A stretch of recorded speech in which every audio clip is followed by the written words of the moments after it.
Thank you. בוקר טוב לכולם, אני אדבר באנגלית. Good morning, everybody.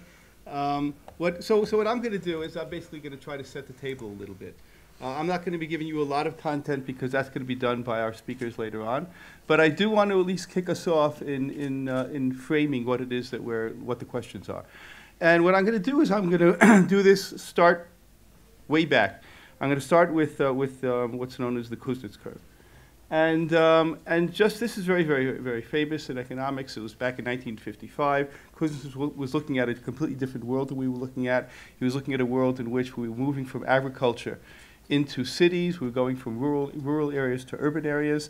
And he talked about what would happen, the relationship between inequality and income per capita. So he said, let's say you started with this situation, so let's take it to the extreme. Everybody's doing agriculture.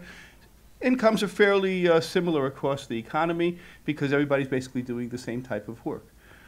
You then start moving into a situation where people start moving into cities. Now, when that happens, you tend to have growth in your in the income because all these new things are being opened up and people are earning more, which of course is automatically going to increase inequality.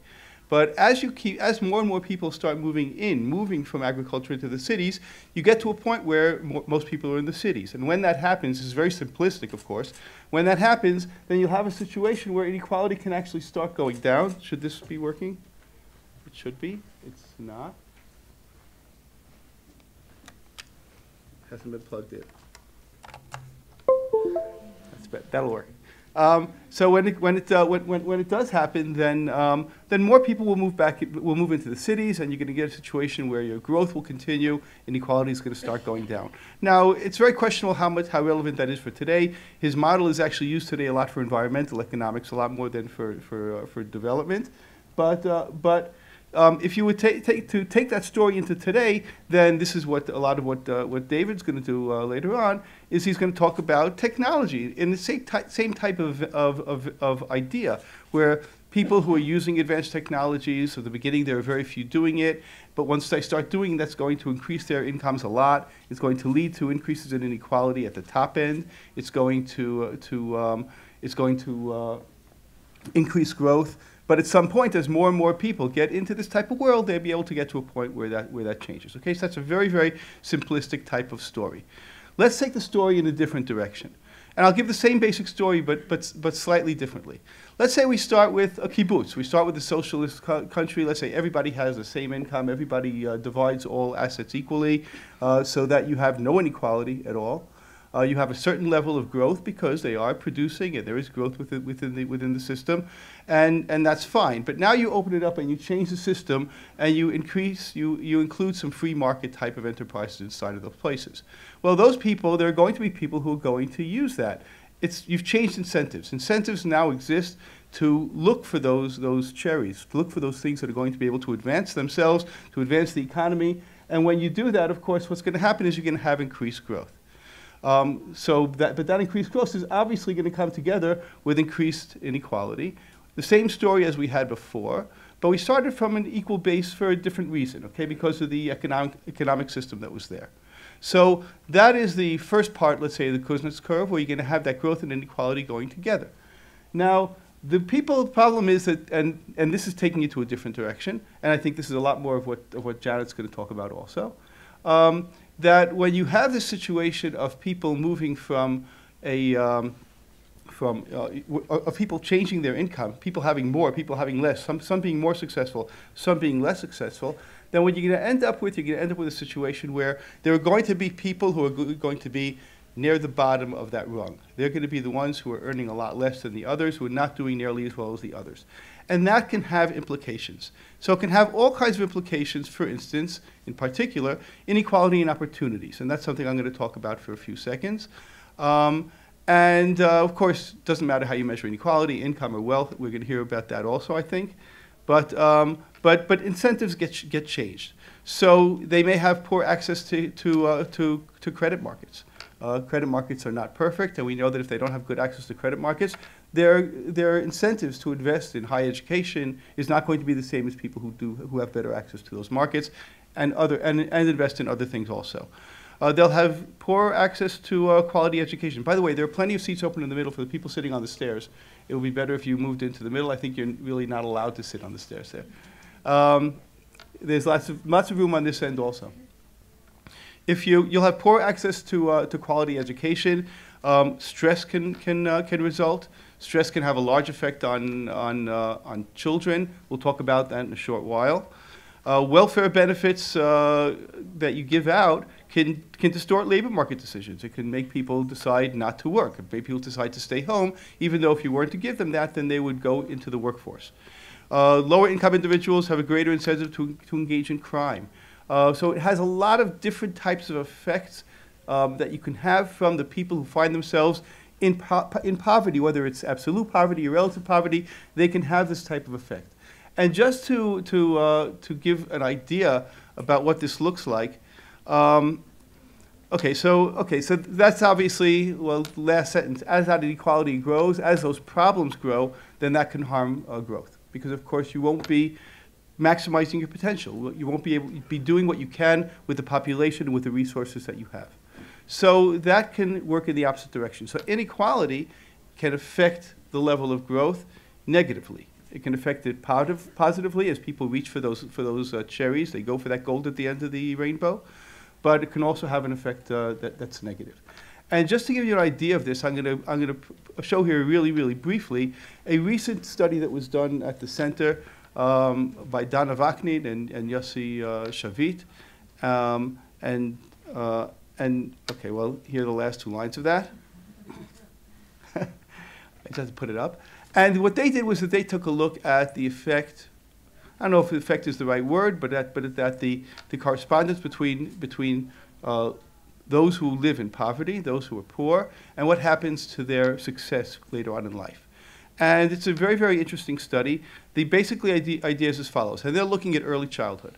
And the basic idea is as follows, that if you have people who have a poor socioeconomic background, it's going to affect all kinds of things around the household. So let's say you're living in a household, you're a child, you're between 0 and 2 years old, you're living in a household in which there is stress, there's poor parenting, you're not getting very good education, you're having all kinds of sensory stimulation, lack of sensory stimulation. And those types of things are going to affect you later on in life. And what they wanted to do is they wanted to test what that effect is, and they came out with some very, very interesting results. But basically what they're talking about is inequality and opportunities. You live in a situation in which you are getting a poorer background when you're young, and that has a lasting effect. Show what that effect is going on into the future. Without going deeply into their methodology, I'm just going to show you the result of one graph from their study, and think about how important this is with respect to the importance of inequality and what it can do to growth in the end, because if it's affecting children later on in life, then it means it's going to have a lasting effect on your ability for those people to become productive members of society. So here is the results of their result. This is basically showing you have the income per household on the horizontal axis, and you have the test score. This is a test score in the exam in 5th grade. So you're talking about 10 years later, more than 10 years later, they're doing these exams starting you're testing the effect of inequality when they were very, very young, when they were ages 0 to 2, or when they were ages from 3 to 5. And you're asking what effect does that have on their income per capita, on their test results. And what you're seeing here is that those people who are living in the bottom quintile of income during that early childhood period are going to have much lower test scores than those who were better off in those periods. And the most interesting result that they have is that this actually happens only for the really early ages. It only happens for ages 0 to 2, and it doesn't happen for children ages 3 to 5. But this result aside, that it's only for that particular group, it just shows you the potential of what having deprivation at an early point how much that can carry over into the future, and what an effect that can have later on in life. I'm going to do this really quickly. I'm just going to aside from that. So that's the idea. The idea is that inequality can lead to inequality in opportunities. Inequality opportunities can have an effect on your income, on your growth, on your success later on in life. Okay, so what I'm going to do is I'm going to show you a little bit about growth inside, growth and inequality inside of Israel, just to continue setting the table. So that was the idea. That's the, a very, very basic, very rudimentary look at what the question is. And what I'm going to show you now is a little bit of statistics inside of Israel. So this is what's happened in Israel over a 5-year period from 2012 to 2017. And what's happened is that there has been significant growth in income, there's been significant growth in consumption, but the interesting thing in this graph is that the significant growth in income has happened more for the weaker parts of the population than for the stronger parts of the population. This is unusual in what's happened relatively in other places. This is not the case in most places, rather this is fairly unique to Israel. So it's happened partially at least, because of the increased labor force participation of certain populations, of the populations who were not participating as much, whether it's Arab Israeli women, or it's Haredi men, or it's Haredi women. You're getting those increases, and those are having an effect on the poorer populations. If you take a look at what that means for inequality in Israel, so inequality tends to be measured with a measure called the Gini coefficient. And if you take a look at what's happened to the Gini coefficient in Israel over time, it's followed a very unusual pattern, in that for a decade, it's basically been going down. It was going up for a very, very long time, but it's had a pretty substantial decrease over a fairly short period, over a decade. Growth has been fairly, not quite constant, but nothing spectacular over that entire period. Income has been going up. Obviously, the early periods of the 2000s with the Intifada, you had a downturn. Later on, though, things tend to be growing at a fairly steady pace, not a pace that's fast enough, but it has been growing at a fairly steady pace. But the effect on the Gini, or what's happened to the Gini, is very, very interesting. So trying to disentangle that is a really important thing to understand how this has been happening and what the implications of it are. If you compare what's happened in Israel, just to show you how unusual it is, so we have a bunch of different countries here. So what you see here is that Israel's inequality is still very high.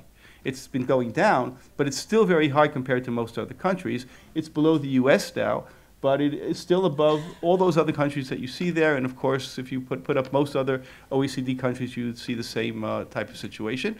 It's no longer the highest, but it's still, ranks pretty high up there. And then the question becomes, does that decrease in inequality that we see, does it have potential to yield increased growth in the future? Do we think that that will be able to give us actually a better situation than we have now? And one reason to be a little skeptical about that, I was keeping track of time because I don't want to be the one to be late.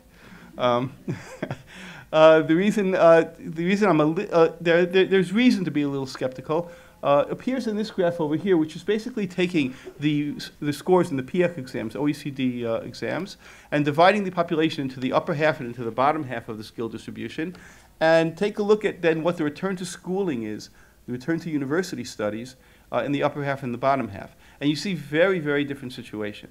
And what we're talking about when we're talking about decreasing inequality is improving the situation among the poor populations inside of Israel. And then the question is, can we affect them through education, or at least through higher education?